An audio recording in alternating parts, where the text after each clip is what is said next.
Dios les bendiga, mis hermanos. Un gusto estar con ustedes una vez más en esta nuestra clase de hermenéutica. Continuamos avanzando con nuestro material.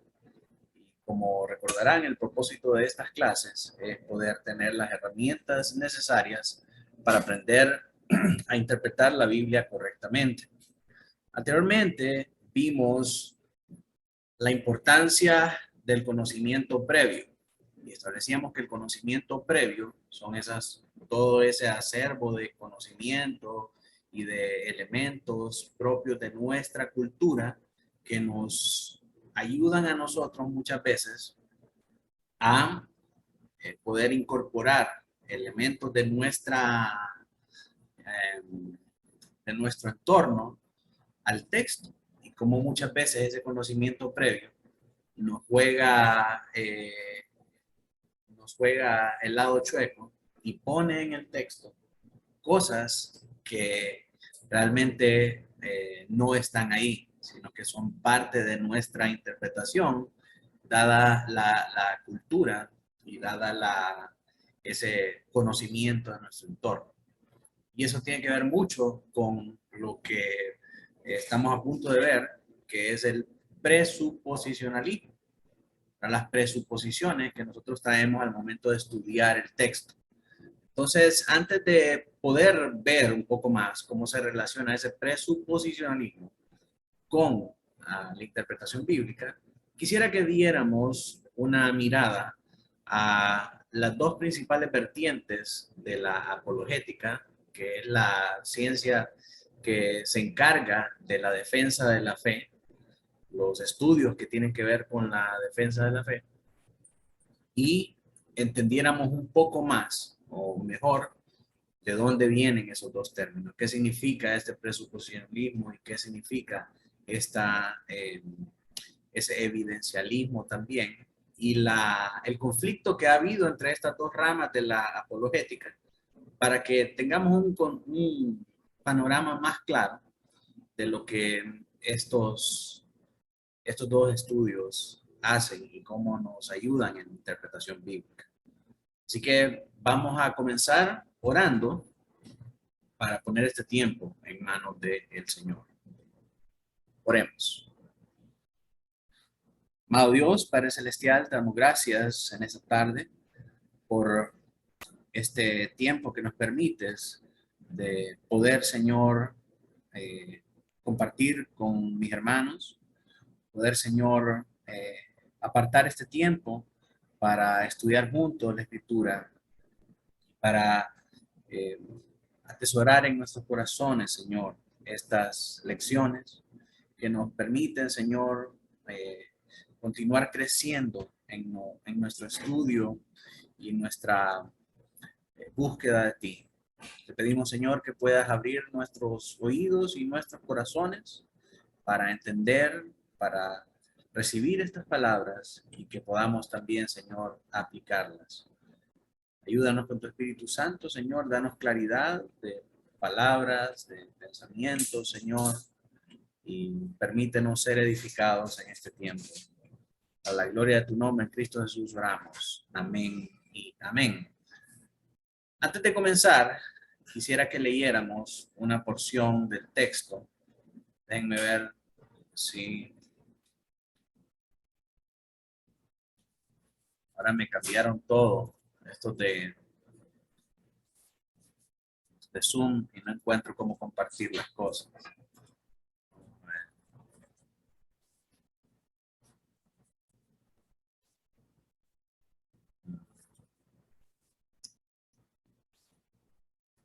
No sé si pueden ver mi pantalla acá.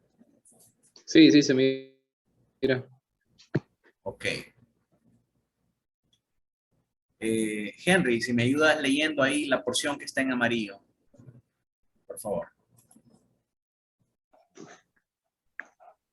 Romanos 1:18.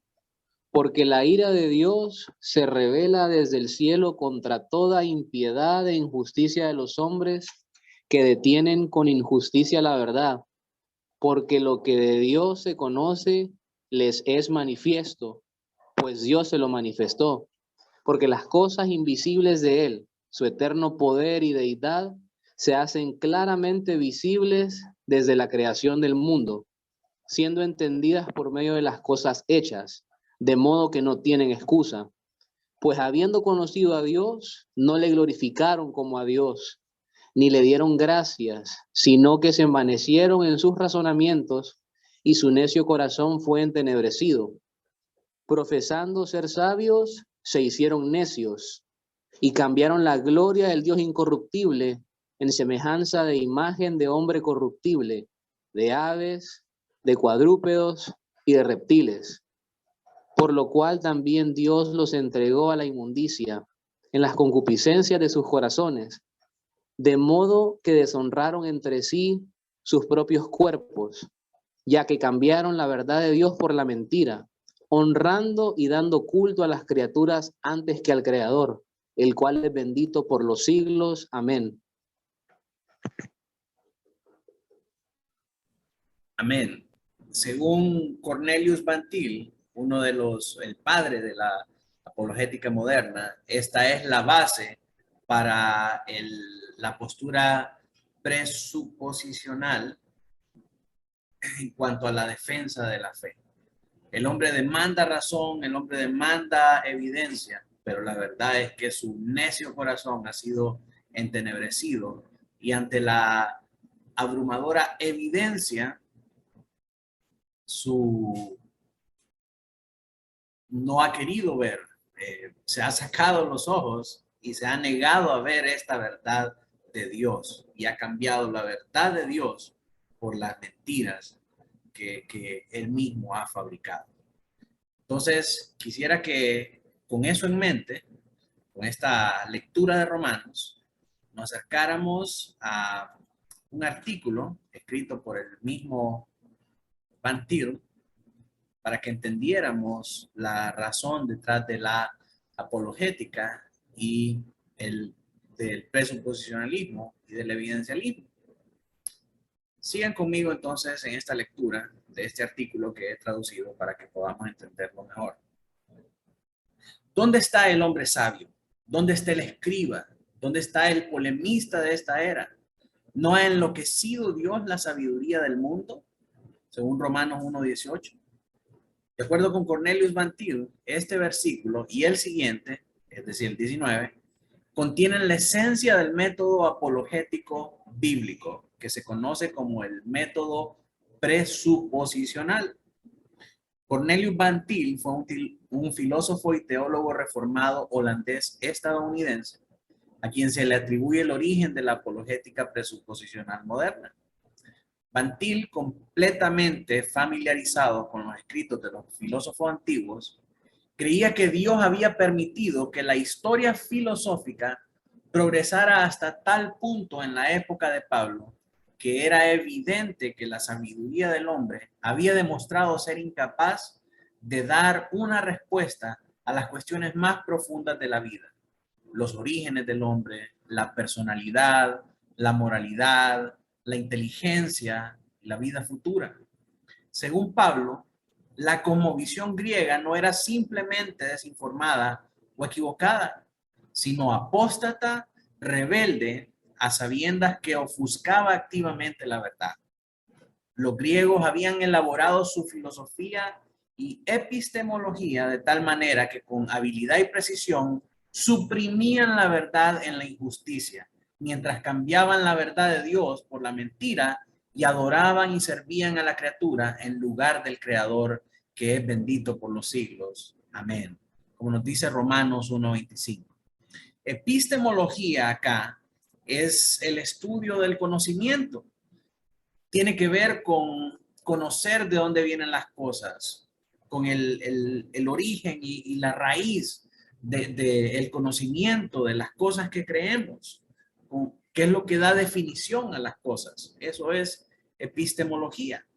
Y estos griegos habían sacado la deducción de sus propias filosofías y lo habían hecho con una habilidad y con una precisión tan grandes que los llevó a suprimir la verdad en injusticia, mientras cambiaban la verdad de Dios por la mentira y adoraban y servían a la criatura en lugar del Creador, como nos dice Romanos. Así que Van Til observó que Pablo no se acercó a los griegos y les puso el evangelio junto con las otras opciones epistemológicas griegas para pedirles que razonaran y que consideraran si podían tomar el evangelio como su cosmovisión, o al menos examinarlo a la luz de su sabiduría acumulada en cuanto a si era digno de ser incorporado a su cosmovisión. O sea, Pablo no llegó ahí a servirles el evangelio en el buffet para que lo consideraran y lo estudiaran dentro de el contexto de las demás corrientes filosóficas que ellos tenían, y para que vieran a ver si cabía el evangelio ahí dentro de sus propias cosmovisiones o dentro de su propia filosofía, ¿verdad? Ni siquiera que lo consideraran. Más bien, dice Van Til, Pablo proclamó, predicó, expuso la realidad revelada por aquel que es el único capaz de conocer la realidad. Es decir, conocer por sí mismo y conocer plenamente el único Dios vivo. El evangelio de Pablo, dice Van Til, fue predicado completamente con todas sus implicaciones. Pablo no anduvo con cuidado de que, ay, no, si digo esto, se van a ofender los griegos. O los griegos creen esto, entonces yo no voy a decir esto para que no se sientan mal, sino que vamos a acercarnos con un enfoque que les permita a ellos sentirse más cómodos con el evangelio. Pablo predicó con todo, incluyó la creación, la caída, el pecado, la redención y la eternidad. Van Til dijo que la única forma de enfrentarse a la filosofía de la incredulidad era chocando de frente, confrontándola directamente. No vamos a conseguir nada tratando de maquillar el evangelio. Tiene que ser presentado de la manera que es, sin reserva, sin ocultar nada o sin guardarse nada. Como dice John MacArthur, si la verdad ofende a alguien, deja que se ofenda. Ellos han estado ofendiendo a Dios por muchos años. Charles Spurgeon también decía que la verdad es como un león. Nadie anda, la verdad del evangelio, perdón, es como un león. Y decía, nadie anda ahí defendiendo a un león y viendo a ver que el león no esté mal o si ya comió o algo. El león simplemente se deja salir de la jaula y él come y busca lo que quiere. Así es la verdad del evangelio. No debe ser suprimida, sino que tiene que ser soltada como un león y dejar que ella haga lo que tenga que hacer. Así que Van Til enseñó que los antiguos griegos no eran como los libros de texto modernos los retratan, que eran inocentes, infantiles en su búsqueda de la verdad y la realidad, que eran ciegos, impotentes, encadenados por el cuello en una cueva oscura como Platón, buscando a tientas la luz y anhelando y buscando la verdad. Más bien, eran aquellos que intencionalmente se sacaron los ojos para no ver. Teniendo la verdad, no querían verla. Eran convictos y culpables en primer grado de conocer claramente la verdad de Dios y cambiarla por la mentira, teniendo el entendimiento entenebrecido por la dureza de su corazón, dice Efesios 4:18. Van Til dijo, psicológicamente no hay hombres ateos. Epistemológicamente, todo pecador es ateo.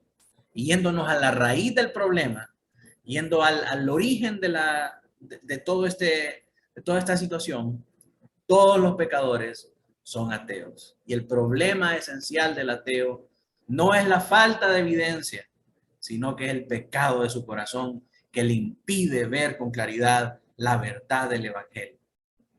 Así que la apologética presuposicional toma esto completamente en cuenta cuando presenta el evangelio al incrédulo. Y en segundo lugar, el enfoque presuposicional niega el derecho del hombre natural a predicar, es decir, a comenzar con y desde sí mismo para determinar por sí mismo el estándar de verdad y realidad. El enfoque presuposicional reconoce la posición bíblica de que el hombre no tiene la capacidad ni el derecho de predicar. Cualquier declaración de la realidad última debe provenir de una autoridad última. El hombre natural afirma ser capaz de sacar conclusiones últimas sobre la realidad a partir de su observación, de su razón, de su lógica y de su intuición. Y por lo tanto, reclama para sí mismo la autoridad última. El enfoque presuposicional insiste en que el creador es la máxima autoridad de la que se deben recibir declaraciones definitivas sobre la realidad. Tal conocimiento de la realidad viene por la revelación dada en Cristo y en las Escrituras. De modo que el enfoque presuposicional encuentra dos errores fundamentales en la esencia o en la raíz de la incredulidad del hombre natural. La primera es que el hombre natural rechaza voluntariamente la verdad. Y en segundo lugar, es que afirma no creer en Dios, a quien de hecho conoce, e insiste que tiene derecho a decidir por sí mismo qué son la realidad y la verdad. Es decir, el derecho a ser como Dios. Y aquí entonces está la diferencia esencial entre los enfoques presuposicional y la evidencia de la apologética, es decir, el evidencialismo. El enfoque evidencial esencialmente está de acuerdo con el hombre natural en los dos errores fundamentales, estos que rechaza voluntariamente la verdad y que afirma no creer en Dios. Este enfoque evidencial está de acuerdo con él. El enfoque evidencial asume entonces que el hombre natural necesita y tiene derecho a más evidencia. Y que una vez que el hombre natural recibe la nueva evidencia, tiene el derecho para decidir por él mismo si la evidencia es digna de ser incluida en su visión de la realidad. Por otro lado, el enfoque presuposicional de Van Til no permite que el pecador mantenga su derecho a la falta de evidencia suficiente o el derecho a predicar. Es decir, el derecho a examinar qué son la verdad y qué es la realidad. El enfoque presuposicional, entonces, sostiene que la ignorancia del hombre es deliberada y culpable y que la posición epistemológica autónoma del hombre es nada menos que la rebelión contra Dios su creador, a quien de hecho sabe que es el creador, sabiendo también que él mismo es su criatura y que depende totalmente de él. El enfoque evidencial no desafía estas cuestiones fundamentales. En realidad, el enfoque probatorio o el enfoque evidencial está de acuerdo con el hombre natural. Porque cuando el incrédulo dice, necesito más evidencia para creer, el evidencialista viene y le dice, aquí hay más pruebas. Mientras que el presuposicionalista llamará la atención del incrédulo sobre el hecho de que ya tiene evidencia abrumadora que continúa rechazando y a la que cierran los ojos. Y que mientras rechace a Cristo, de quien todos los hechos testifican, él está suprimiendo la verdad en la injusticia, como nos dice Romanos. Así como el hombre natural mantiene firmemente que aún no tiene suficiente evidencia para creer en un Dios invisible, el evidencialista busca proporcionar más y más, mientras que el presuposicionalista insiste en que ya está rechazando evidencia abrumadora, por la cual de hecho ahora es culpable y por eso será juzgado. Así que Van Til afirmó que al no cuestionar los temas fundamentales, el evidencialista esencialmente se aleja del sólido fundamento epistemológico del Evangelio, es decir, del razonamiento bíblico, para razonar con el hombre natural desde su posición epistemológica falsa. Comenzar con una premisa falsa nunca puede llevar racionalmente al descubrimiento de la verdad. Al hacer esto, el evidencialista esencialmente, por lo menos de una manera temporal, pierde su cosmovisión cristiana. Los presuposicionalistas se oponen entonces a la evidencia. Para nada. La evidencia es útil tanto para la edificación del santo como para la convicción de los incrédulos.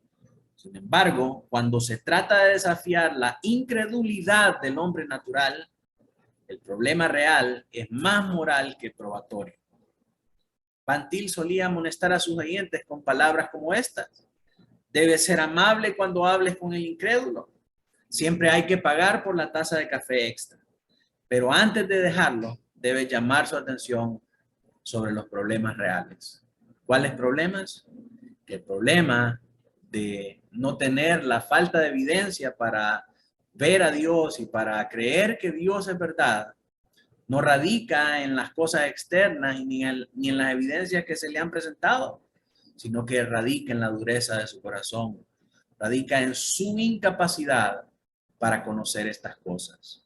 Así que, mis amados, la diferencia esencial entre un presuposicionalista es que cree por medio de la fe en las cosas que son espirituales y que esas cosas espirituales son verdaderas. Y a partir de ese conocimiento y de esa afirmación puede dar una explicación de la existencia de Dios, de la razón del evangelio, del origen del hombre, del propósito del hombre en la tierra y de todas las cosas. Se llama presuposición porque asumimos previamente que estas cosas son ciertas. Es decir, nosotros partimos desde el hecho de que Dios existe. No necesitamos probarlo porque Dios es real. Mientras que el evidencialista adopta la postura del hombre natural y dice, bueno, miremos a ver, si Dios no existe, entonces, ¿cómo probamos tal y tal cosa? Entonces empiezan a sacar sus argumentos. El argumento cosmológico Balaam, creo que se llama, o Calam, el argumento moralista, el argumento de este, el argumento de otro. Y el problema es, como dice Van Til, es que comenzar de un argumento equivocado no puede conducir razonablemente al conocimiento de la verdad. Por lo tanto, debemos partir del hecho de que Dios existe, de que Dios es real, y que las evidencias son reales porque Dios es verdad. No es que Dios es verdad porque las evidencias así lo dicen. Partimos de ese hecho presupuesto a través del entendimiento por medio de la fe de que Dios es verdadero y que Dios existe. Y eso es lo que nos lleva a nosotros a comprobar los orígenes de la creación, los orígenes del hombre, el propósito del hombre y todas las cosas que son relatadas en la Escritura. Entonces, esa es la diferencia esencial entre el presuposicionalismo y el evidencialismo. ¿Sí? El presuposicionalismo se basa en el conocimiento previo de que Dios existe y que Dios es verdad.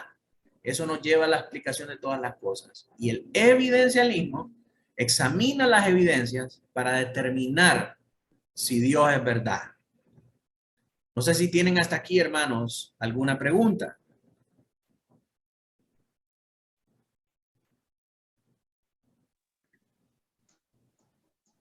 No, todo claro. Yo claro. ¿Estamos claros? Sí. ¿Sí? Hay actualmente, Sí, pastor. amén, hay actualmente dentro de la apologética varios teólogos que manejan una posición u otra. Por ejemplo, la mayoría de teólogos reformados son presuposicionalistas, mientras que hay raras excepciones que son evidencialistas, como por ejemplo William Lane Craig. Estoy seguro que más de algún artículo o algún video han visto por ahí. Yo estuve compartiendo algunos meses atrás todos estos videos acerca del argumento cosmológico, el argumento moralista, el argumento matemático, el argumento de esto y el argumento de otro. No sé si se recuerdan de esos videos. Sí, sí. Esos videos obedecen esencialmente a la vertiente evidencialista, ¿verdad? Y como les digo, o como decía Bertrand Bantil, no nos oponemos a las evidencias. Qué bueno que las evidencias están ahí, pero las evidencias no apuntan a que Dios es verdad, sino que porque Dios es verdad, entonces las evidencias, las pruebas esas son verdad. Así que, mis amados, conociendo esa diferencia entre el presuposicionalismo y entre el evidencialismo, ahora podemos nosotros estudiar y ver qué papel juega este presuposicionalismo en nuestra tarea por interpretar las escrituras. Así que con esto en mente, vamos a ver el siguiente capítulo que estábamos tratando en nuestro libro de hermenéutica. Déjenme compartirles aquí la pantalla.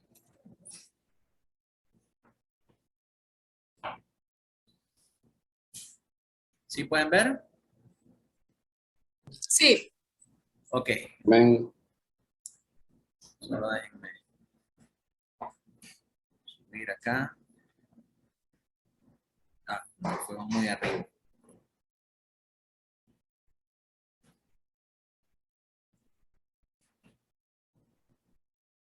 Ok. Presuposiciones. Todo lo que hemos dicho acerca de la comprensión previa no significa que hayamos de leer e interpretar la Biblia de un modo totalmente neutral, sin tener ningún presupuesto, como por ejemplo la fe. Alcanzar la objetividad total es algo imposible. No importa quién sea el lector o cuál sea el texto. Por otra parte, tampoco es esa nuestra meta. La búsqueda de la objetividad en la interpretación bíblica no implica el abandono de la fe o la adopción de los métodos que utilizan los no creyentes. Los intentos de leer la Biblia aparte de la fe no conducen a la objetividad.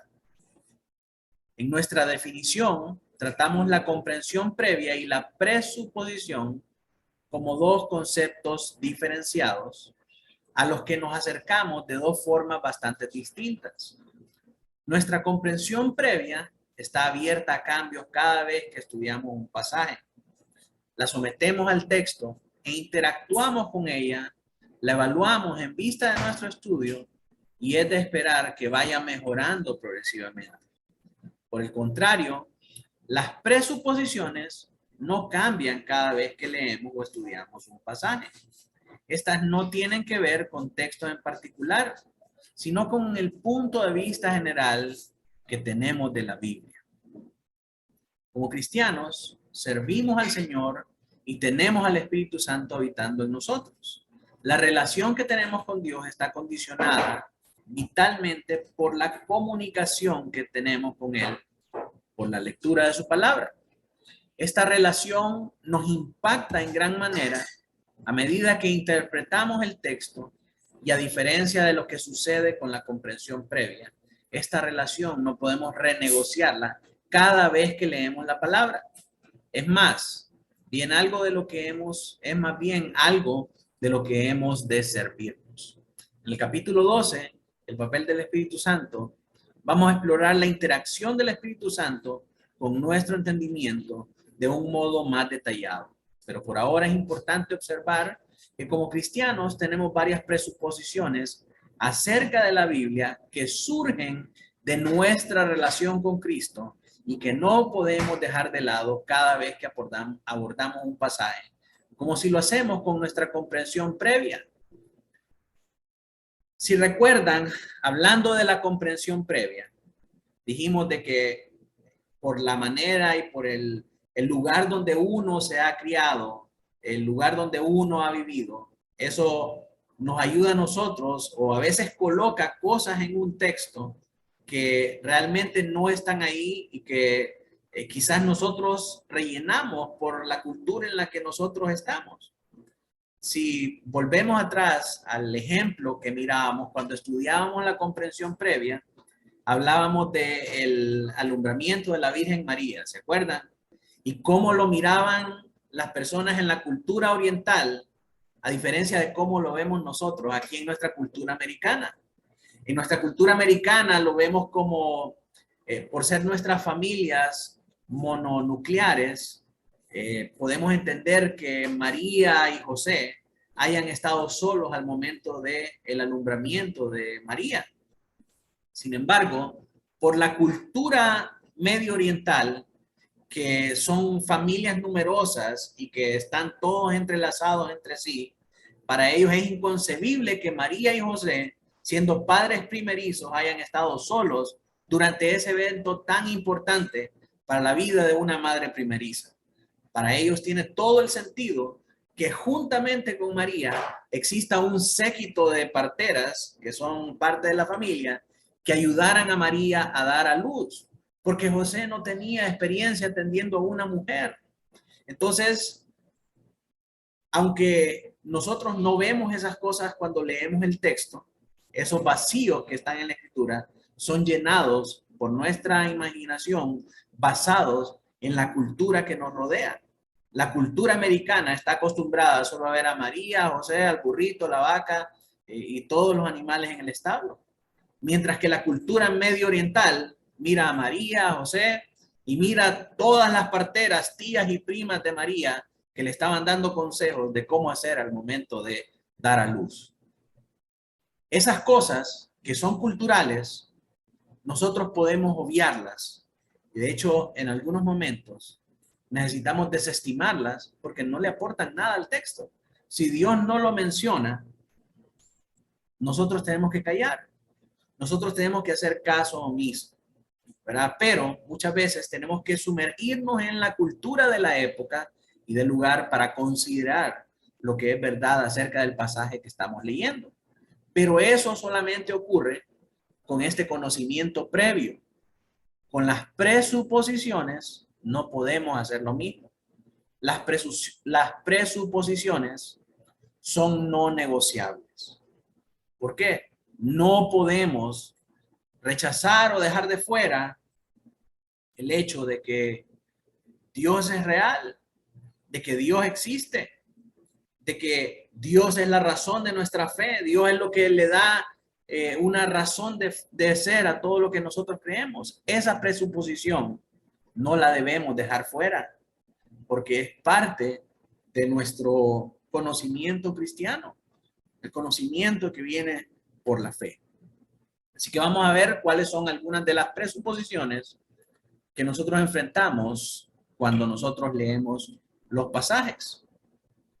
Dice, a continuación enumeramos varias presuposiciones acerca de las escrituras que los cristianos evangélicos generalmente sostienen. La primera es que la Biblia es la palabra de Dios, aunque para hacérnosla llegar, Dios utilizó a personas. Esta es, no obstante, inspirada por el Espíritu Santo y palabra de Dios para nosotros. Esa es una presuposición que no es negociable. La segunda es que la Biblia es verdadera y completamente digna de confianza. Sí, no podemos leer un texto y estar pensando, ¿será que esto es cierto? ¿Será que el autor se equivocó? Porque la presuposición de que la Biblia es la palabra de Dios tiene que estar presente. Y la presuposición de que la Biblia es verdadera y completamente digna de confianza tiene que estar también presente cuando nosotros leemos esas cosas. Dios ha entrado a la historia, en la historia humana. Por ello, lo sobrenatural y los milagros existen. Número 4, la Biblia no se contradice. Es una unidad y sin embargo diversa.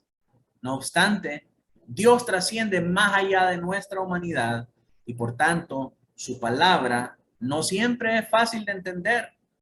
En ella hay también tensión y misterio. Podrían quizás añadirse otras presuposiciones, pero estas son las más importantes que han de mencionarse en este capítulo. Estas presuposiciones tienen que ver con nuestra percepción de la Biblia como un todo y sirven de fundamento sobre el que construimos nuestro método de estudio. En conclusión, ¿podemos ser entonces objetivos? Muchos autores han afirmado que en materia de interpretación la objetividad total es imposible. Y nosotros reconocemos la veracidad de esta afirmación. No obstante, nuestra meta no es alcanzar esta clase de objetividad. Como cristianos que tenemos una relación íntima con Dios por medio de Jesucristo, nuestro objetivo no es conseguir puntos de vista neutrales y objetivos. En nuestro estudio del texto, no pretendemos ser historiadores seculares, porque tampoco ellos son objetivos. La historia depende mucho de quién la cuenta. Y hay cosas que se dejan fuera cuando nosotros leemos los libros de historia. Pensemos, por ejemplo, en la historia que a todos nos contaron acerca del indio Lempira, de aquel relato heroico del hombre que se enfrentó contra los caballeros españoles por defender a sus tierras.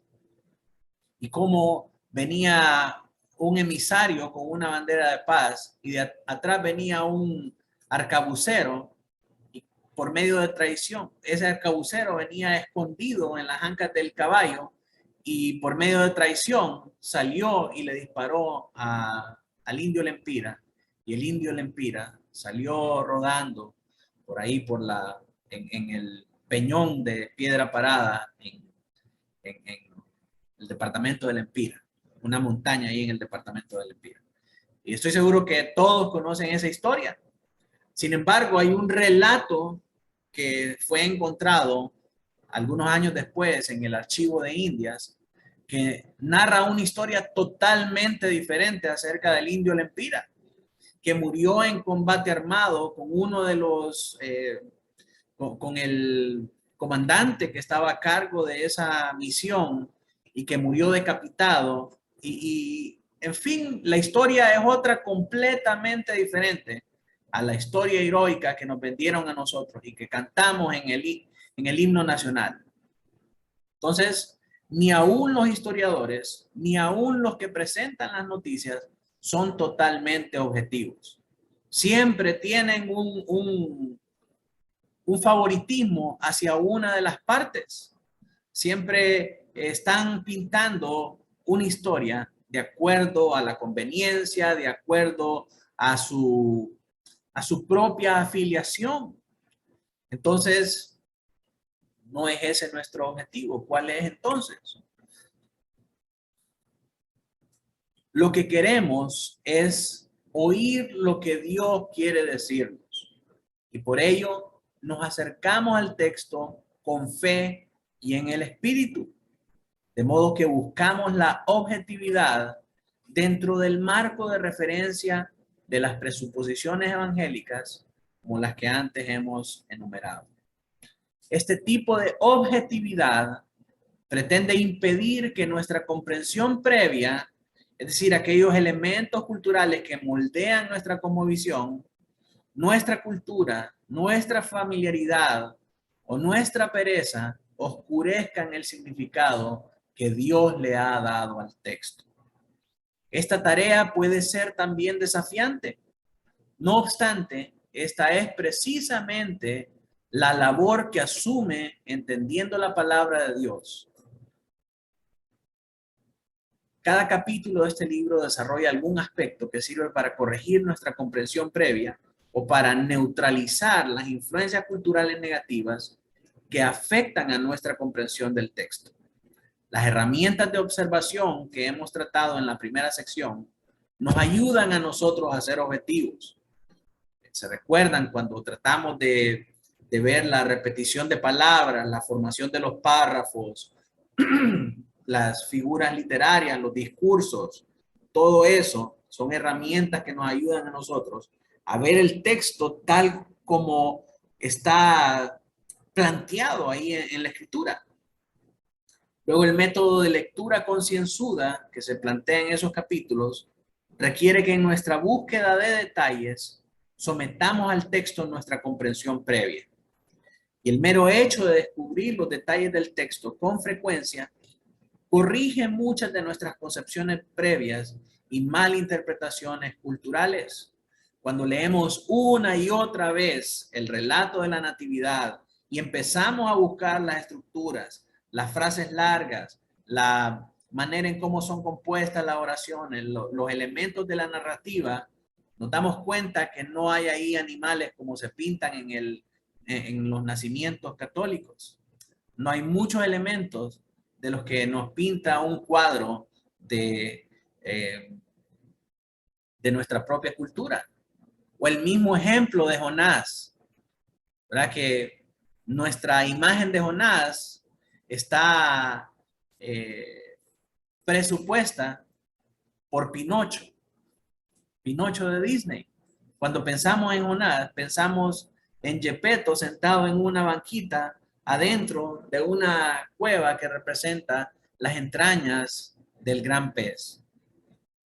Verdaderamente, si nosotros permitimos que el texto nos presente con la verdad, sacando todo ese conocimiento previo y cultural del que hemos sido bombardeados y tatuados en nuestra conciencia, nos vamos a dar cuenta que la realidad es diferente. Así que estos elementos nos ayudan a nosotros a neutralizarnos de esa toxicidad que viene de nuestra cultura y de nuestro conocimiento previo. El mero hecho de descubrir los detalles del texto con frecuencia corrige muchas de nuestras concepciones previas y malinterpretaciones culturales. En la sección 2 se da relevancia al contexto, puesto que un estudio adecuado de este elemento ayuda a clarificar el significado real y corrige nuestras ideas preconcebidas al respecto. En el próximo capítulo, el contexto histórico y cultural nos ayudará sin duda a rellenar los vacíos y los datos del trasfondo de los pasajes bíblicos con la correcta información cultural e histórica. Luego, la sección 3 va a desarrollar el asunto del significado y su origen. En ella se nos va a estimular a buscar persistentemente para descubrir el significado que Dios le ha dado al texto, en lugar de querer darle nosotros un sentido nuevo, poniéndonos con arrogancia por encima de él. Y por último, en las secciones 4 y 5 vamos a considerar los diferentes tipos de la literatura que encontramos en la Biblia. Una clara comprensión de los distintos géneros literarios nos ayudará en gran manera a evitar la extrapolación, es decir, sacar de un lado para poner en otro, de las normas literarias y culturales contemporáneas en los antiguos textos de la Biblia. En este capítulo nos hemos limitado meramente a perfilar los problemas que como lectores llevamos al texto, es decir, el bagaje cultural, las concepciones previas con las que hemos de tratar antes de entrar en el pasaje. La solución de este problema está en el propio recorrido interpretativo. Así que esperamos encontrar gratificante este recorrido. Por nuestra parte, no dudamos ni por un momento que merece la pena todo el trabajo y esfuerzo que demanda recorrer estos capítulos siguientes. Así que, mis hermanos, esa es la manera con la que nosotros tratamos con el conocimiento previo y con nuestras presuposiciones. El conocimiento previo muchas veces tiene que ser examinado, tiene que ser pesado y si es necesario, tiene que ser neutralizado y echado fuera. Mientras que las presuposiciones, pero las presuposiciones evangélicas correctas, tienen que ser mantenidas en la lectura y en el estudio de la palabra. Por lo demás, pues seguiremos en nuestra próxima clase examinando todas estas herramientas que nos ayudan a nosotros a comprender el contexto de las escrituras. Por hoy vamos a llegar hasta acá. No sé si hay alguna pregunta con respecto a este tema.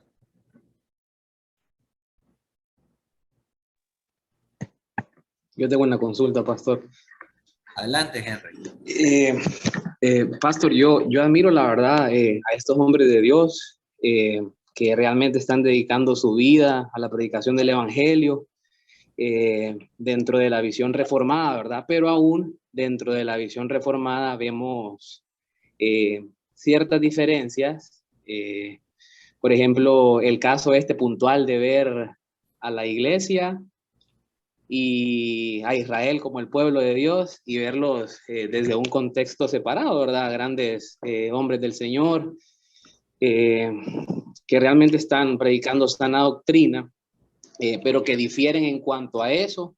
¿Sería ese un punto o un tema para señalarlos como que están errando ellos en algún momento en cuanto a presuposiciones y evidencias? ¿O me fui por otro lado? Sí, mira, en realidad hay, como te dijera, uno tiene que entender que hay diferentes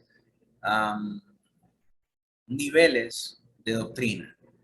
Está lo básico en lo que nosotros necesitamos tener unidad. Luego están las doctrinas secundarias en las que tenemos que tener libertad porque no son necesarias para la salvación. Y en tercer lugar, pues están las doctrinas terciarias que pues en esa tenemos que tener, ¿cómo es que se dice? Libertad, unidad en lo básico, libertad en lo secundario y comunión, creo que es, en esas cosas que son terciarias, ¿verdad? Que son ya más denominacionales, como hablando de el dispensacionalismo y amilenialismo y posiciones y sistemas escatológicos. Entonces, cuando hablamos de presuposicionalismo, no estamos hablando específicamente de esa diferencia que hay entre esos tres niveles doctrinales, sino que estamos hablando ya de asuntos que tienen que ver con la manera en cómo concibes el origen de las cosas, ¿verdad? Entonces, para el presuposicionalismo, parte todo de la premisa de que Dios existe, mientras que para el evidencialismo se necesitan pruebas, o sea, parte desde cero, de que no existe, que necesitamos evidencias que prueben lo contrario. Entonces, esa diferencia nos ayuda a nosotros a distinguir una cosa y la otra. Entonces, no necesariamente cuando estamos hablando de estas dos maneras de encontrar el origen de las cosas, nos referimos específicamente a temas que tienen que ver con doctrinas secundarias o terciarias, como en el caso de las diferencias que existen entre R.C. Sproul y John MacArthur. Ya esos son asuntos doctrinales que puede haber una libertad y una comunión, ¿verdad?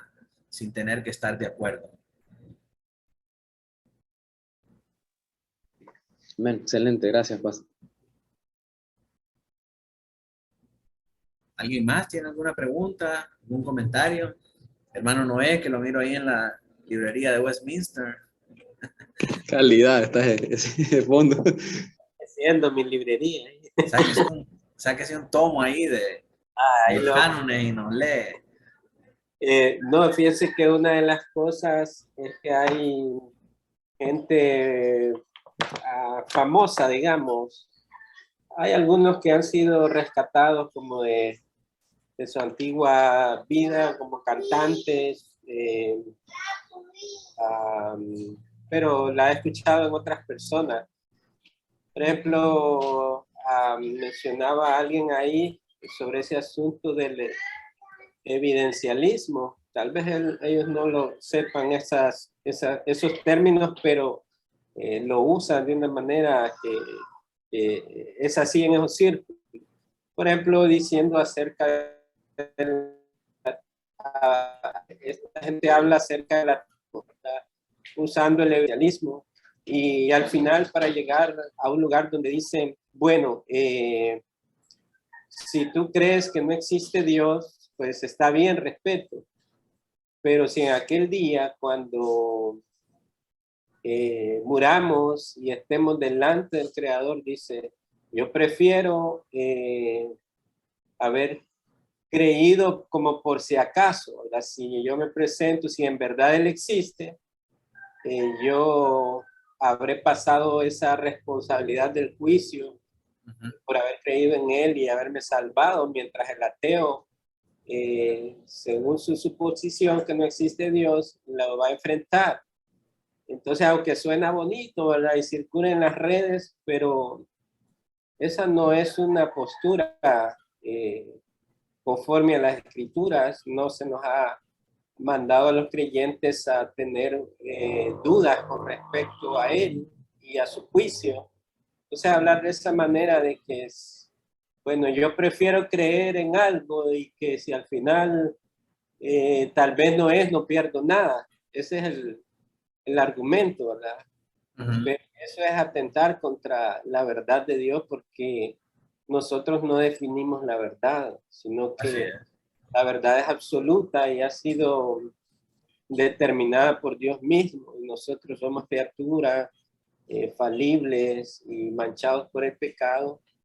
Y esos tipos de comentarios y videos circulan en redes y los cristianos lo postean, aunque es bonito y todo, y sentimentalista, pero no es una realidad que nosotros en la cual debemos de enseñar, ¿verdad? Ni mencionar, sino que hay un verdadero Dios que creó el cielo y la tierra y toda criatura que le pertenece, incluso la vida de los hombres en la tierra le pertenece, como dice el Salmo, y que Él va a emitir su juicio, ¿verdad? O sea que crean o no, eso no va a cambiar nada. Así que ese tipo de comentarios de famosos, incluso hay otra parte que no sé si que mencionó, ¿cómo es el apellido? Cree. La cree. Sí, este famoso Cantante. no, el que mencionó del evidencialismo, el famoso. William Lane Craig.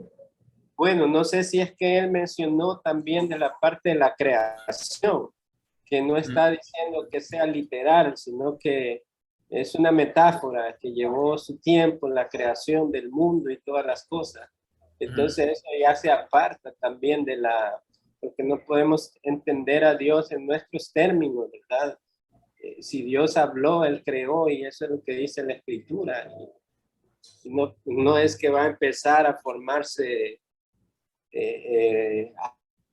algo así que va a llevar cientos de años. Entonces, ese asunto también está ahí donde estas personajes están influyendo en la mente de la iglesia, poniendo en tela de juicio pues, esos aspectos textuales de la escritura.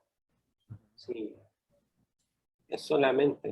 Sí, amén. Y muchas veces esos pensamientos humanos, filosóficos, llegan a convertirse en conocimientos previos, ¿verdad? En los que la gente da por sentado que las cosas son así, como sucede con el decisionismo, que para la mayoría de las iglesias acá en nuestro país, la manera en cómo un hombre viene a la fe es a través de la oración del pecador y a través de aceptar a Cristo como su Salvador, por la decisión que uno hace. Para muchas iglesias en otros lados, esa postura es totalmente fuera de cualquier,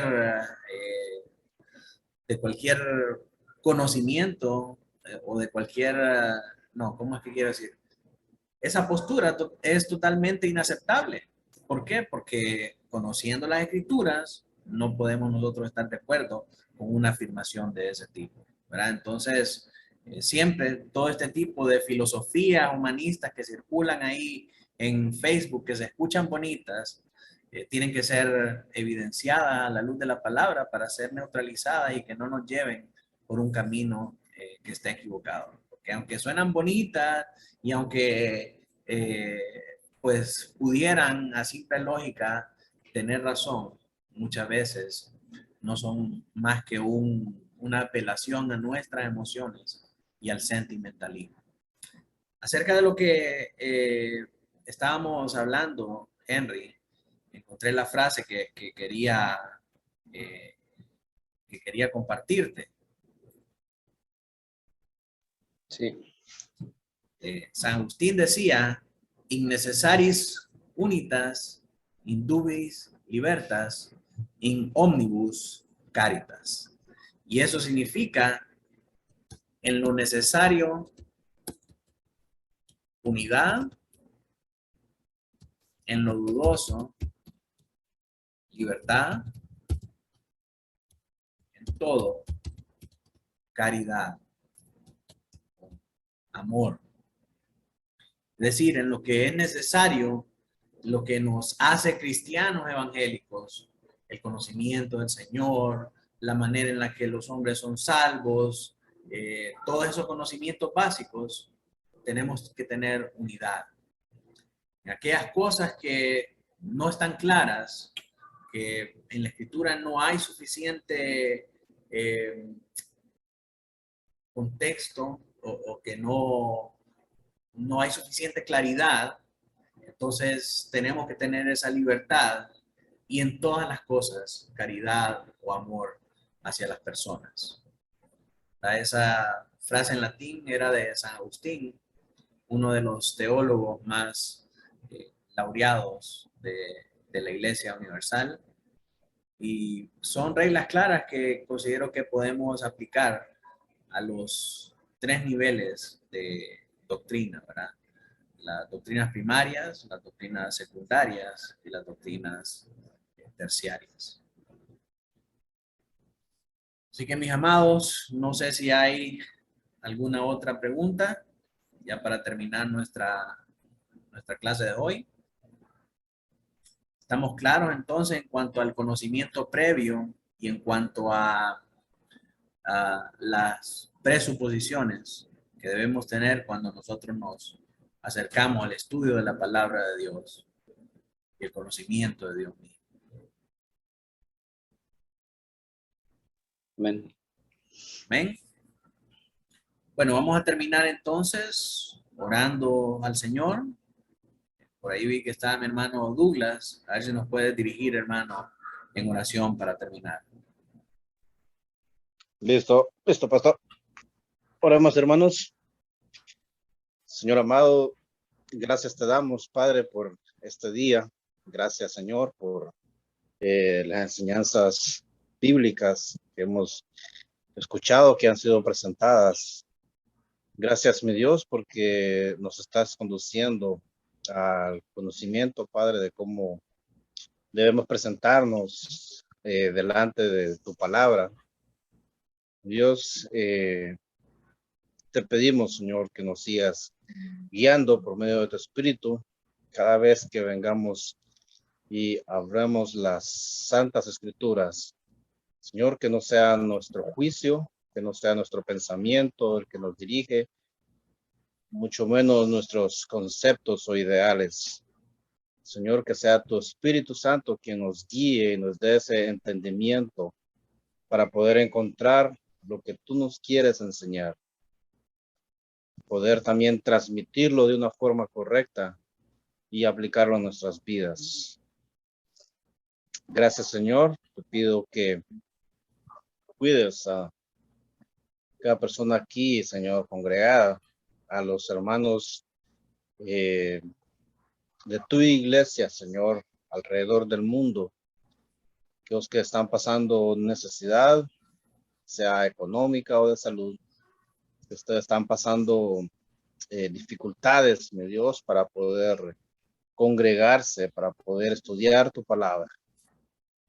Mi Dios, te pedimos por sus almas, por sus vidas, guárdales, Señor, de todo mal. Todo esto te lo pedimos en el nombre de tu Hijo amado, Cristo Jesús. Amén. Amén. Para el Señor, hermanos, gracias a todos por conectarse. Nos vemos en esta semana. Que continúen disfrutando el día del Señor y que puedan descansar. Un fuerte abrazo para todos. Bendiciones. Bendiciones, Gracias, hermanos. pastor. Amén.